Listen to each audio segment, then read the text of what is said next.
Hi guys, welcome back to my channel. My name is Amer, and today's episode I want to talk about the process of buying your first house from start to finish, so stay tuned.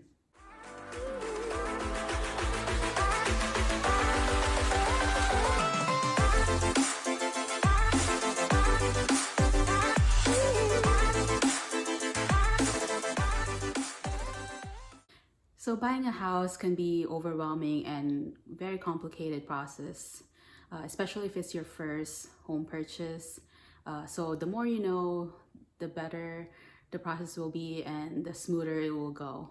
So a lot of people think that the first step is to find your realtor or go to an open house, but I think that the most practical thing to do is to find a bank or a loan officer that could qualify you for a loan. But if you're buying all cash, then you can go ahead and skip this process. But for most of us, we would need to know how much we are approved for. So we need to go talk to our bank or our loan officer. How do you find a good loan officer?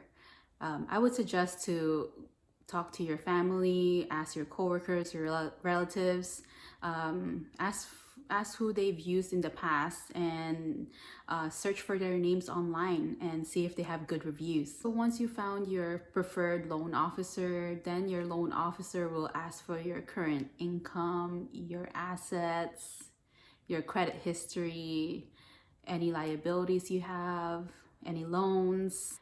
They will also ask for your pay stubs, your bank statements, your tax returns, and your retirement funds you have.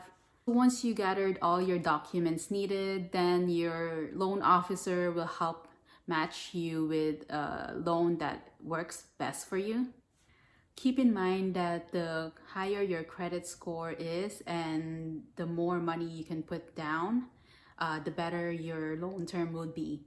As a first-time home buyer, you can put down as little as 3.5%, but ideally you would want to put down 20% to avoid PMI. Once your loan officer runs the numbers for you, then he or she can give you an idea of how expensive your house can be. Your loan officer will also let you know how much closing costs would be. Generally speaking, it will be around 2% of the total purchase price. Closing cost is the amount you pay to finalize a deal.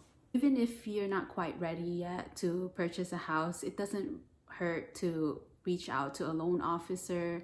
They'll be happy to talk to you of what you need to do to qualify for a loan. But once you decide you're ready, your loan officer can give you a pre-approval for a loan. After you get pre-qualified and you got the pre-approval letter, then you can go ahead and search for a good realtor. Same thing with finding a good loan officer. You need to find a good realtor to help you with buying your house. Make sure they have good reviews and they have a lot of personal referrals. Once you found your preferred realtor, then the realtor will send you listings from MLS via email that checks your criteria. I also recommend downloading Redfin or Zillow to look for houses to kind of have an idea, kind of have a feel of what to expect, and figure out how many square footage or how many bedrooms, how many bathrooms you want for your house. Keep in mind that you won't be paying your realtor. It will be the seller's job to pay your realtor fees. It might take some time to find a house that fits all your criteria. So make sure that you're not rushing, just be patient with the process. Once you found your perfect house, then you and your realtor will submit a formal letter for an offer that will include a pre-qualification that your loan officer prepared for you. The seller can reject, counter offer, or accept your offer. During this time, make sure that you don't change your credit. Make sure you're not opening another credit card. You're not purchasing anything big. You want everything to stay the same with your credit score. Make sure you're not changing anything with your financial situation. Once they approve your offer, then you go on to the optional period where you give 1% of earnest money just to show that you're serious about purchasing the house. The seller would then give you a few days of a window to inspect the house. You would want to hire a professional house inspector to inspect all the areas of the house and decide if you want to move forward.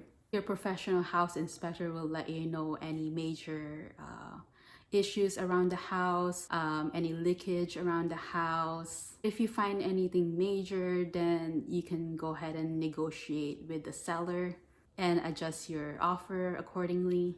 Once everything is negotiated between you and the seller, the loan officer will work on your file to turn it into the underwriter. The underwriter are the ones that will ultimately approve for your loans. Make sure that you submit all the additional documents they may need promptly. Once your loan is approved by the underwriter, then your loan officer can give you a definitive closing costs that you need to pay for different parties, mainly with the title company. The title company's job is to make sure that the real estate is legitimately given to the home buyer.